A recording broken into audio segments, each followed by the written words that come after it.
আপনি যদি নতুন সাইবার ক্যাফে শুরু করতে চান অথবা একটি ভালো জেরক্স মেশিন কেনার কথা ভাবছেন, তাহলে এই ভিডিওটি শেষ পর্যন্ত অবশ্যই দেখুন।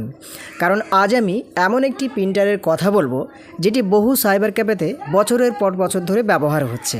এই ভিডিওতে জানবেন বর্তমান এই প্রিন্টার মেশিনটির দাম কত, কি কি কাজ করা যায়, প্রতি মিনিটে কত স্পিডে প্রিন্ট করে, একটি ফুল কার্ট্রিজে কত কপি হয় এবং এই প্রিন্টারটি আপনার জন্য কেন উপযুক্ত হতে পারে।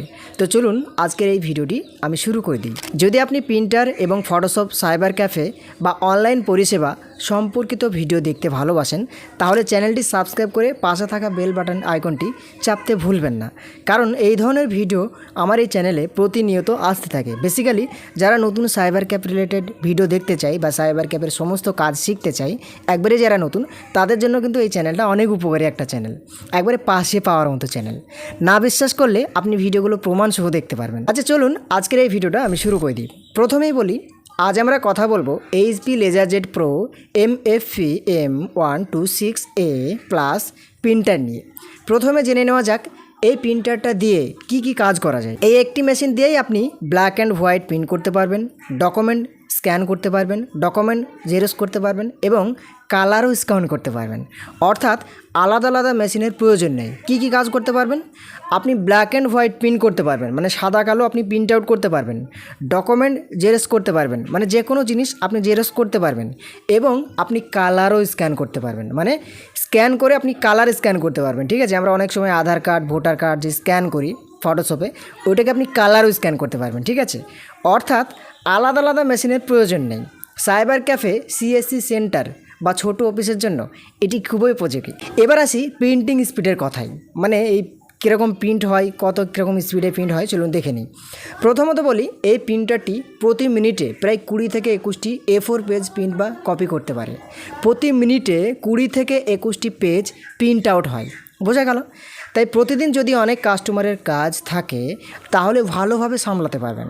দেখা যাচ্ছে অনেক কাস্টমার আপনার সামনে এসে গেছে বা আপনি জেরক্স বা প্রিন্ট আউট করছেন, তাহলে এই প্রিন্টার মেশিন দিয়েই সম্ভব। আপনাকে কোথাও কি করতে হবে না, ছোটাছুটি করতে হবে না বা টেনশন নিতে হবে না। এবার বলি কার্ট্রিজের কথা, কেমন কি কার্ট্রিজ। এই প্রিন্টারে HP 88 টনার কার্ট্রিজ ব্যবহার করা হয়, মানে কার্ট্রিজের যে নাম্বার যেটা HP 88A 88A, বোঝা গেল? এই টনার কার্ট্রিজটি ব্যবহার করা হয়।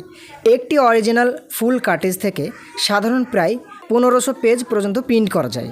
তবে যদি পেজে অনেক ছবি বা বেশি লেখা থাকে তাহলে এই সংখ্যা কিছুটা কমে যেতে পারে। দেখা যাচ্ছে আপনি এমন এমন পেজ প্রিন্ট আউট করছেন, পুরো পেজেই যেন সেই মানে ছবি আছে বা পুরো পেজে লেখালেখির ব্যাপার আছে, গাঢ় আছে, তাহলে কিন্তু এটা একটু কম হতে পারে, বোঝা গেল? হতে পারে সেটা 1300-1400 এরকম হতে পারে, বোঝা গেল? চলুন এবার বর্তমান বাজারের দাম, মানে এখন কেমন দাম চলছে এই প্রিন্টার মেশিনটার, আমি আপনাদেরকে সেটাও শেয়ার করি। ভারতের বাজারে নতুন HP LaserJet Pro MFP M126A plus এর দাম সাধারণ 19,000 থেকে 20,500 টাকার মধ্যে ওঠানামা করে। ঠিক আছে, এবার 19,000, 20,000 এরকম কিন্তু আপ ডাউন হয়। কোনো সময় হয় 19,000, আবার কোনো সময় 20,000 হয়, আবার 20,500 হয়ে যায়, আবার এক এক সময় দেখা যায় 18,000, 17,000ও চলে আসে, মানে অফার অনুযায়ী, বুঝতে পারছেন। এখন প্রশ্ন হলো, এই প্রিন্টারটা কি এখনও কেনা উচিত? দেখুন, আমার মতে যদি আপনার কাজ মূলত black and white print, xerox এবং স্ক্যান হয়, তাহলে এখনও এটি একটি নির্ভরযোগ্য এবং জনপ্রিয় মেশিন। এর টনার সহজে পাওয়া যায়, মানে এই যে টনার যে কার্ট্রিজটা, এটা কিন্তু সহজেই আপনি দোকানে পেয়ে যাবেন, রিফিলও করা যায় এবং এর খরচও কিন্তু অনেক কম, বুঝতে পেরে গেছেন?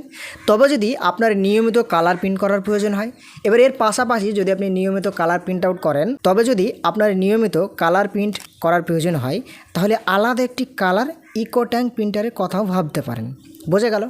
এর সঙ্গে সঙ্গে যদি আপনি আলাদা দেখা যাচ্ছে ফটোকপি বার করবেন বা কালার প্রিন্ট আউট করবেন, এরকম যদি হয়, এর পাশাপাশি একটা আপনি কি করতে পারেন, আপনি ইনজেক্ট প্রিন্টারও নিতে পারেন, বোঝা গেল? এবার ইনজেক্ট প্রিন্টারের কেমন কি ভালো দিক যদি আপনারা বলেন সেটাও কমেন্ট করবেন, আমি সেই নিয়েও ভিডিও বানাবো। তো আশা করি আজকের এই ভিডিওটি দেখে HP LaserJet Pro MFP M126A plus সম্পর্কে আপনারা অনেক প্রশ্নের উত্তর পেয়ে গেছেন।